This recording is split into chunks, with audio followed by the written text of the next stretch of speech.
With an incredible 113 winners already to his name, Willie Mullins has dominated the Cheltenham Festival like no other trainer in jumps racing before him.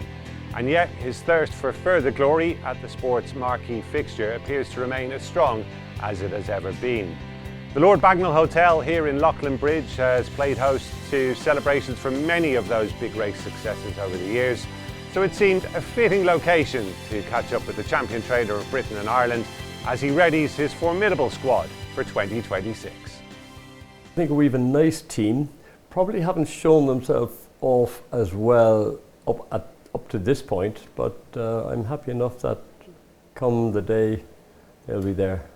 And the majority of the horses have had their final runs before the festival by this stage. What will the next few weeks entail just as far as their preparation is concerned, just turning the screw? Before we turn the screw, we'll let them relax a little bit, and then we'll count back from the first day of Cheltenham, and some horses will need more work than others, and we'll try and figure out which ones are more likely to get a little bit more hard work. Some of them are probably fit as fleas already, just keep them right. That'll be the process that we'll be going through and trying to, everyone will have a different opinion. Patty will have one opinion, David Casey another, Ruby another, I'll have one, and then you have the staff who are writing them out, they'll have their own opinion, so there's more than sort of one mind going into it all. And the Supreme Novice Hurdle is where it all began for you back in 1995 with Tourist Attraction. It's been very good to you over the years. Kopek last year was win number 8. How do you see your prospects this time around? Do you think you've got a clear-cut number 1 for that race?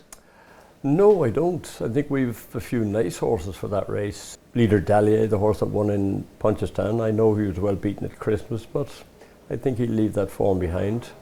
Mighty Park is another horse that won very well. He might lack a bit of experience, but he won a point to point. There are two horses to me that straight away come into the reckoning. And King Rasco Grey, he was... Grade 1 form. Yeah, he was third, half a length behind the two horses that would be sort of people's bankers before the Dublin Racing Festival going into Cheltenham to say, one of them might win the Turners, one of them might win the Supreme Novice, and he's right up their tails. To me, he's way more backward than they are. So I think he can improve more than they can going to the festival. And if there is one of your novice hurlers who's maybe come a bit from left field for a lot of us from the outside looking in this season, it's Dr. Steenberg. Has he taken you guys by surprise as well? He has, yeah, he has, but he's a Dr. Dino. I never thought he was fast, and all his form now is over a trip, and the further I go, the better he goes. And he's not short of speed over that type of a trip, but he's certainly a horse that's improved out of all recognition. And Willie, if you do have a real trump card in the novice hurdles this season, I think a lot of people expect it to be Bambino Fever, the mare, the bumper winner from last year. She won at a very short price last time. Looks like we're going to have a very interesting rematch with Old School Outlaw, who inflicted that first defeat on her at Naas. Yes. How are you feeling about that? Yeah, I think I'll be happy enough going into it, knowing how prepared she was going into Naas. I think she was a lot better the last day, and I'm hoping she'll be better again. And she's a course and distance winner there, so that's huge. Narciso Haas is not a novice, but he's a hell of a good horse. He's made a huge impression in a short space of time. You're looking for 5 in a row in the Triumph Hurdle this season. Will you be disappointed if this fella doesn't bring up that nap hand? I don't think I'll be disappointed. I'll be disappointed for the horse and for JP's sake, but for myself to think that I would have had 5 in a row or 4 horses that won the Triumph Hurdle one after the other. If you asked me at the start of my career, first of all, would you ever win a Triumph Hurdle? I'd have said probably not, because we don't train horses in that manner, and yet our record over the past few years has been extraordinary. But I feel sorry for the horse. He's very good. I think he's a horse that's improving. Looking at the novice chasers, Willie, I think we have to start with Kopek de Board, who is a brilliant horse on his day. We saw what he could do in the Supreme Novice Hurdle last year. Just how much of a headache, how much frustration has the season been with him so far, just getting him out on the track that one time? Yeah, it's a bit of a headache. However, listening to my owner and one of my jockeys and reading about it on the papers, No problem. Nothing to worry about. We've nothing to worry about, yeah. You know, so that was good to hear all those explanations of his work the other day in Punchestown. Were you genuinely pleased by what transpired there? Oh yeah. I mean, I sent him out to do a good, hard bit of work. I put in good workhorses with them, and I just said, bit like Kilkenny's final hurling training session before the All-Ireland, you know, there's no whistle, you just play, and the best man comes home, and he just flew home, yeah. Final Demand had what to many people was a shock defeat at Leopardstown last time. How's he been since then? Do you think maybe something was affecting him on the day? Yeah, I mean, he hasn't, you know, at Christmas time, we were all underwhelmed and disappointed at Christmas. He won, he got the job done, and Patrick said to me he didn't give him a big squeeze because he didn't want to just knock him down over the last two fences. He thought he had a look around, he said, I'm going to get this job done. However, the horse just hasn't fired, I think, yet this year. And, you know, we still have a month left. So maybe it's just ground, you know.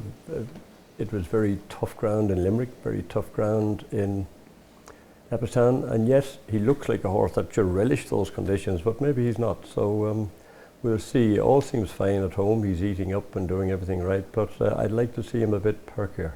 Kay Duffy obviously came to the fore that day at the DRF. Do you think he's going to be a big player there, and will maybe Kitzbühel, one or two others go too? Yeah, Kay Duffy was fantastic in Leopardstown. If he turns up in the same condition, he's going to be a big player, and you know, so I'm hoping we can just get him there like that.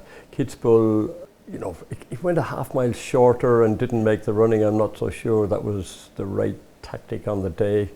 You know, we'll have to have a look at tactics for him. Get him out there, let him enjoy himself, let him jump, and I would change that for the next day. Of course, the next day is 3 miles and 1, but certainly I would let him enjoy himself. Looking at some of the established stars, Willie, Lossimed, probably one of the most talked about horses in national hunt racing this time of the year. I'm sure your head is done in by people asking, will she run? They want to know where she's going to run. Well, I'll ask the question. Well, I can tell you now. I'm going to tell you. Oh, really? Okay. She's going to run in Cheltenham, I hope. Excellent. That's great. Bombshell. She will run in Cheltenham this year. Well, I probably put a knockers on that now. Hopefully but anyway. she gets there after this. Do you feel she really needed to beat Brighter Days Ahead at Leopardstown to make the champion hurdle a genuine option, or is it not that straightforward? I was hoping she would. She didn't. I didn't think she didn't look happy. She's another one that just didn't look happy. So we have to see, can we turn her around? And you know, you're looking at the champion hurdle, you're looking at the mare's hurdle. Both are tough competitions. We'll try and run through quickly a couple of others.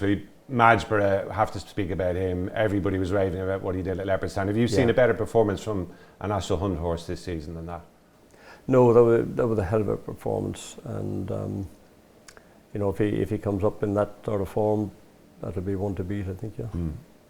Cheek Pieces worked really well. Is it just a case of whether they continue to have the same effect, you feel? I think they should. It'd be different if it was his 4th or 5th run with Cheek Pieces, but I think they'll have the desired effect. Gold Cup Challenge this year. Factifile was the other showstopper at the DRF. What's your feeling? You've always felt, I think, he is a Gold Cup horse. He's not in the Gold Cup, I think. You'll be pushing for it, though, surely. I will be letting Connections make their own mind up. They're old enough and big enough and bold enough now, and they know what they're doing. You know, they of all the owners in the whole place, JP has more experience over the years, and then he has other horses probably in the mix. So he's trying to balance everything up and try and divide his horses to try and get the most winners at the festival that he can get, and that has to be respected hugely.